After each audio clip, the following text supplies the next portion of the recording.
Pablo Escobar. सोचो, एक ऐसा इंसान जिसका नाम सिर्फ कोलंबिया में ही नहीं पूरी दुनिया में डर का दूसरा नाम बन गया था। एक ऐसा आदमी जिसने अपनी गरीबी से निकलकर कोकेन के बिजनेस को इतना बड़ा बना दिया कि अमेरिका तक के पुलिस, पॉलिटिशियंस और एजेंसीज उसके सामने छोटी लगने लग गई थी। यह है पेब्लो एस्कोबार की कहानी, कोकेन का गॉडफादर और दुनिया का सबसे अमीर और खतरनाक गैंगस्टर। एस्कोबार की ज़िंदगी किसी भी थ्रिलर मूवी से कम बिल्कुल भी नहीं है। एक तरफ उसकी पावर, पैसा और लग्जरियस लाइफ, दूसरी तरफ उसकी ब्रूटैलिटी, खून और दुश्मनी। उसने अपनी आंखों के सामने पूरे शहर को बदल दिया, पॉलिटिशियंस को खरीद लिया, पुलिस को धमकाया और जो रास्ते में आया उसको मिटा दिया। लेकिन एस्कोबार सिर्फ एक गैंगस्टर नहीं था, वो रॉबिन हुड भी था। गरीबों को पैसा बांटता था और अपने शहर का हीरो बन गया था। गरीबों के लिए वो एक मसीहा भी बन गया था। जरा सोच के देखो, पेब्लो के पास उस टाइम पे इतना ज़्यादा पैसा था कि सिर्फ उस पैसे को संभालने के लिए हर महीने $2,500 लगभग 2 लाख रुपए सिर्फ रबर बैंड्स खरीदने पर खर्च करने पड़ते थे। उसके भाई रॉबर्टो एस्कोबार ने बताया कि कार्टेल के पास इतना ज़्यादा पैसे के बंडल्स होते थे कि उनको ऑर्गेनाइज करने के लिए हर महीने हज़ारों रबर बैंड्स लगते थे। मतलब पेब्लो के लिए पैसा संभालना भी एक बहुत ही बड़ी मुश्किल बन गया था। और एक और बात है जो काफ़ी अनबिलीवेबल है, जो लोगों को आज भी हैरान करती है। जब पेब्लो एस्कोबार अपनी फैमिली के साथ पुलिस से छुप रहा था तो एक दिन उसकी बेटी मैन्युएला को ठंड लग गई थी। उस ठंड से बचने के लिए एस्कोबार ने $2 मिलियन यानी कि लगभग 16 से 17 करोड़ रुपए कैश जला दिया, सिर्फ ताकि उसकी बेटी को गर्मी मिल सके। उस वक्त एस्कोबार के पास पैसा इतना था कि उसने बिना सोचे समझे $2 करोड़ की आग लगा दी, सिर्फ अपनी बेटी की जान बचाने के लिए। ये कहानी उसके बेटे जोआन पेब्लो एस्कोबार ने कंफर्म की है और आज भी लोग इस बात को सुनकर हैरान रह जाते। तो आज की इस डॉक्यूमेंट्री में हम जानेंगे पेब्लो एस्कोबार का राइज, उसका एम्पायर, उसकी फैमिली, उसके दुश्मन और उसका अंजाम। कैसे एक आम लड़का दुनिया का सबसे बड़ा गैंगस्टर बना और फिर कैसे उसकी कहानी ख़त्म हुई गोलियों की बरसात में। तो शुरू करते हैं पेब्लो एस्कोबार की असली कहानी, जो कि है पावर और क्राइम के बीच की एक ऐसी जंग जो आज भी लोगों को हैरान करती है। पेब्लो एस्कोबार, जिसका पूरा नाम था पेब्लो एमिलियो एस्कोबार, गेविरिया का जन्म हुआ था 1 दिसंबर 1949 को कोलंबिया के रियो नेग्रो शहर में। उसके पिता एक स्कूल टीचर थे और माँ एक फार्मर। बचपन में एस्कोबार ने छोटी मोटी चोरी जैसे कि कार को चुराना और स्मगलिंग से अपना करियर शुरू किया था। लेकिन पेब्लो को सपना बड़ा तब बना था जब वो अमीर बनना चाहता था। मतलब उसकी ज़िंदगी में ना एक चीज़ क्लियर थी कि उसे कैसे भी करके पैसे कमाने, वो गरीबी में जीना चाहता नहीं था। और उस पैसे की जो उसके अंदर आग थी कि पैसे कमाने, उसके लिए कोई सा भी रास्ता वो चूज़ करने के लिए तैयार था। मतलब उसे कोई फ़र्क नहीं पड़ रहा था कि लोगों की जान जाएगी या क्या होगा क्या नहीं। उसका मकसद सिर्फ क्लियर था कि उसे पैसे कमाने, वो अमीर बनना चाहता था चाहे किसी भी तरीके से। 1970s की शुरुआत में जब कोकेन का बिजनेस बूम हो रहा था, एस्कोबार ने अपनी गैंग बनाई और मेडेलिन कार्टेल की शुरुआत की। पेब्लो एस्कोबार ने कोकेन को अमेरिका तक पहुंचाने का सबसे बड़ा नेटवर्क उस टाइम पे खड़ा कर दिया था। एक वक्त ऐसा था जब दुनिया की 80% कोकेन सप्लाई सिर्फ उसके कार्टेल के अंडर थी। हर महीने उसकी कमाई $420 मिलियन तक पहुंच गई थी। उसने पॉलिटिशियंस, पुलिस और जजेस को ब्राइब यानी कि रिश्वत देकर या धमकी देकर शुरू अपना बिजनेस को आगे वो लेके जा ही रहा था। अगर कोई उसके रास्ते में आया था तो वो उसको मतलब बोलते हैं ना प्लाटो ओ प्लामो यानी पैसा लो या गोली का ऑप्शन मिलता था। ये इसकी बहुत ही बड़ी टैगलाइन थी, प्लाटो ओ प्लामो, या तो पैसा ले लो या फिर गोली ले लो मेरे से। एस्कोबार ने अपनी पावर दिखाने के लिए हज़ारों लोगों को मरवाया, including politician, journalist, police officers और आम लोग भी।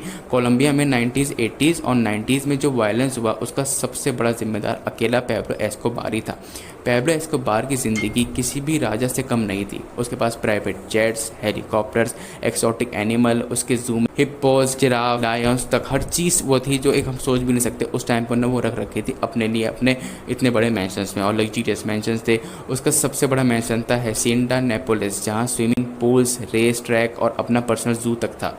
उसकी वाइफ का नाम था मैरिया विक्टोरिया और 2 बच्चे भी थे। बेटे का नाम था जोआन पेब्लो, अब सेबेस्टियन मैर्कुएर के नाम से जाना जाता है, और डॉटर मैन्युएला। एस्कोबार अपनी फैमिली से बेइंतहा प्यार करता था।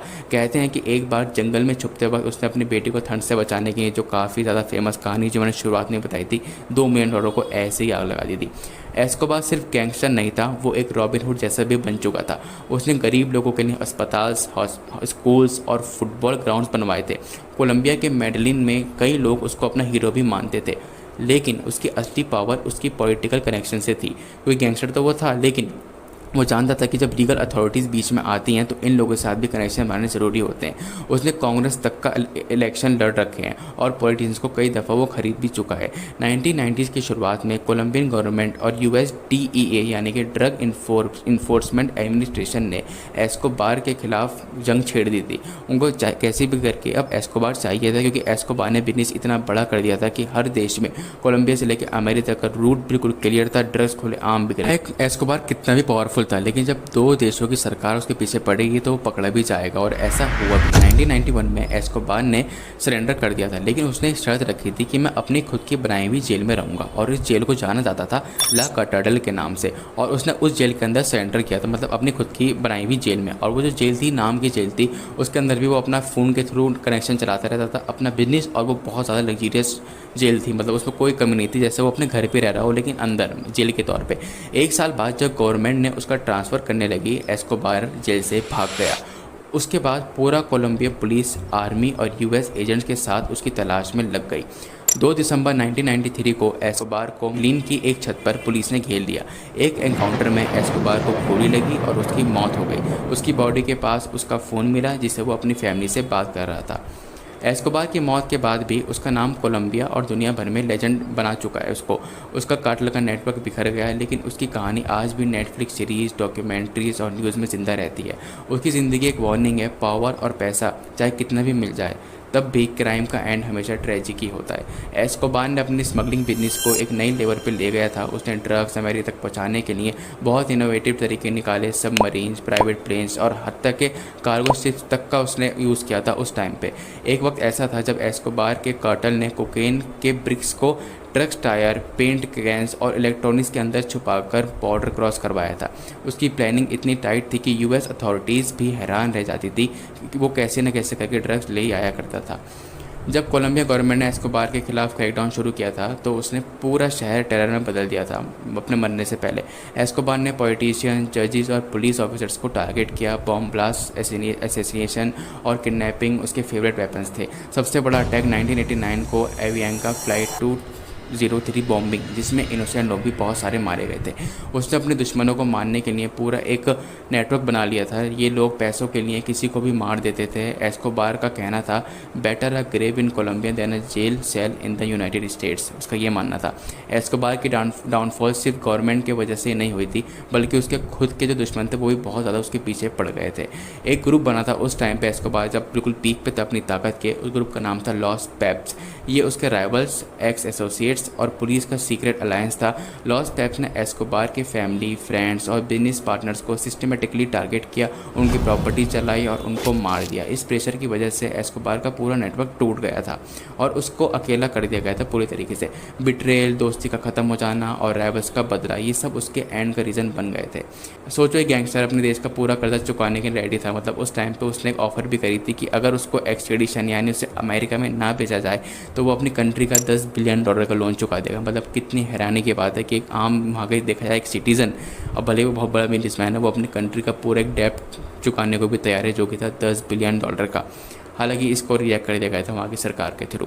तो कुल मिला के देखा जाए, एस्कोबार ने हर वो चीज़ हासिल कर ली थी। पैसा उसकी ज़िंदगी का सबसे बड़ा मकसद था, उसने वो कमाया और बेइंतहा कमाया, लेकिन उसका एंड भी वैसे ही हुआ जैसे ही ज़िंदगी का होता है। उसको मरे हुए आज ऑलमोस्ट 30 साल से भी ज़्यादा हो गए हैं, लेकिन जब भी कोई ऐसी बात आती है, कोई ऐसा गैंगस्टर आता है, तो एस्कोबार का नाम सबसे टॉप पे आता है, क्योंकि उसने एक ऐसा मार्क सेट किया है बाकी अगर अदर गैंगस्टर्स का कि अगर इस तक पहुँच गए तो समझ लो तुम दुनिया के सबसे बड़े गैंगस्टर हो। उन्हें वो 1990 में ही